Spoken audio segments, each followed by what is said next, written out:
I have a confession to make. I've really been struggling on my journey with sustainable fashion recently. For years, I've only bought secondhand, vintage, or made my own clothes. And you've also seen me make a conscious effort to try and only knit from my stash in my stash busting series. But recently, I've massively fallen off the bandwagon. I've bought new clothes, I've bought new yarn, I've bought new fabric, and I'm not even well enough to sew. And I've been trying to figure out what's going on. Why all of a sudden, after 5 or 6 years of dedication, have I suddenly gotten so far off track? And of course, as usual with me, the answer is primarily my health. I live with a disability called ME, which was made significantly worse in 2022 when I caught COVID. And since then, I've really been struggling to sew. And while I had previously built in longevity and alterability into my me-made clothes, I've been so ill recently. It's not just that I haven't been able to make new clothes, I haven't been able to alter the ones or mend the ones I currently have. Because that is another aspect of slow fashion, is the mending, but it also comes with the territory when you buy primarily vintage and secondhand clothing. They do need maintenance. And I haven't been able to do that. The other aspect of my health challenges is that my body has changed. I became incredibly thin and I have since put on weight. So a lot of the clothes that I made or bought secondhand at my thinnest no longer fit me, and as I've just said, I can't alter them or rework them as I previously might have because I haven't been well enough to sew. So I have all these beautiful clothes that I've made, that I've curated over years and years on my slow fashion journey that I can't wear because they don't fit anymore. And the other aspect of this is with my reduced energy, I used to love charity shop shopping, thrifting, walking around vintage fairs. I loved that thrill of the chase, of having something in your mind and stumbling across it in a thrift shop. But I haven't been well enough to do that. I can barely leave the house, and the idea of clothes shopping or trying things on, of pushing through racks of rubbish, as is often the case these days in charity shops, I'm just not up to it. And yes, I have started doing online thrifting. A lot of the clothes that I have bought recently secondhand have been from eBay and Vinted, but I don't know why recently I've just had so many negative experiences. Either the things turn up and they're not what they said they were. If they turn up at all, I've had about 3 of my last Vinted orders cancelled because the person didn't send it. And because my body is different now, whereas previously I could look at something and I knew, oh, okay, that brand in a size 10 or 12 is definitely going to fit me. Now when I buy things, I have no idea. So I have all these clothes arriving that don't fit, and then I have to either try and resell, which I don't really have the energy for, or try and pass them on to somebody who can make use of them. And it's just been exhausting, and I found myself for the first time in a very long time buying new clothes. And it breaks my heart because I genuinely have been at least 5 years without ordering new clothes online. Obviously I haven't been to a shop to buy them, see my previous point about not leaving the house. And as much as I've tried my best to pick clothes that are going to last me a long time, are good quality and all those things, I am working with a very limited budget. And when you are used to paying second-hand prices for clothes, the price of new clothing came as a bit of a shock to me, particularly when I'm looking at that slightly higher bracket to try and find more ethical, sustainably produced clothing. So I have been forced to buy from more affordable companies, and I've been trying to find pieces that I know I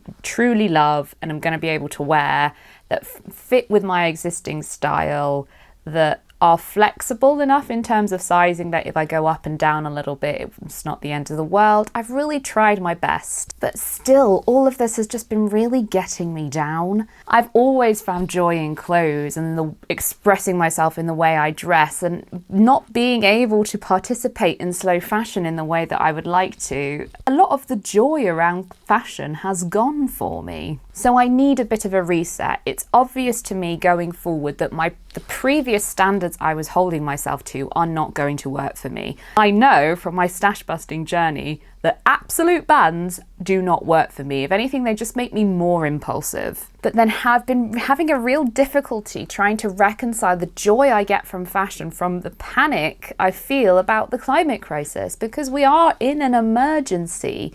And what could be considered an ethical level of clothing consumption in an emergency. But I know, obviously, as somebody who is interested in vintage fashion, that there is a precedent for this. There is a system that exists that's incredibly well thought out, that was designed deliberately with fairness at its core to make sure that nobody is over-consuming and everybody gets what they need, whilst navigating the difficulties that come with a global emergency. And that's the World War II Clothing Rationing Scheme. So if you're not familiar with how it works, I have some things to show you. So each person was issued with a ration book, and I have an original ration book here. So you got these for all sorts of things: clothing, coal, food, soap. Loads of things were rationed during World War II. This one, you can see that, is for sweets. This was a children's ration book. That's why it's incomplete. The person turned 18 and they got a new one for adults. You can see it says junior on the back. So every person was allocated a certain number of coupons for the year, and they look like this. You can see some of them has been cut out. And when you bought clothing and fabric and yarn, you would take this with you to the shop, or you would cut them out and send them off with a mail order. And every item of clothing or amount of fabric or yarn was allocated a coupon value. So I've bought this book, Make, Do and Mend, which is a copy of all the sort of public information leaflets that were issued by the British government in World War II about clothing and making things last and things. And there is a list, an extensive list, of how many coupons you need to buy basically every item of clothing you can think of. So for example, we have overcoat, raincoat, etc. Macintosh, raincoat, overcoat, cape, cloak. If unlined or saddle lined and not woolen, leather, fur or double texture, that would cost you 9 coupons. So if you went into a shop and you needed to buy a new Macintosh, you would have to hand over 9 coupons. And this system is based on what the army needs, of course. So things that are woolen are rationed more heavily than things that are not woolen, because army uniforms were made out of wool. And things that the army has no need of have quite a light coupon value. So suspender belts, brassieres, bust bodices, modesty vests, for example, for women and children, 1 coupon. However, men's boots would cost you 7 coupons, whereas women's boots would cost you 5 coupons. There was all sorts of provisions built in. So for example, a lot of medical bandages, medical items you can get without coupons. Cloth, ribbon and elastic under 3 inches wide is coupon free. And most second-hand articles are also coupon free, but it depends on the price, and I hadn't realised this until I got this book. And I suppose the reason that was done was to stop items in the second-hand market shooting up in price. So for example, if you are charging more than 2 shillings for something, you would have to exchange coupons for it.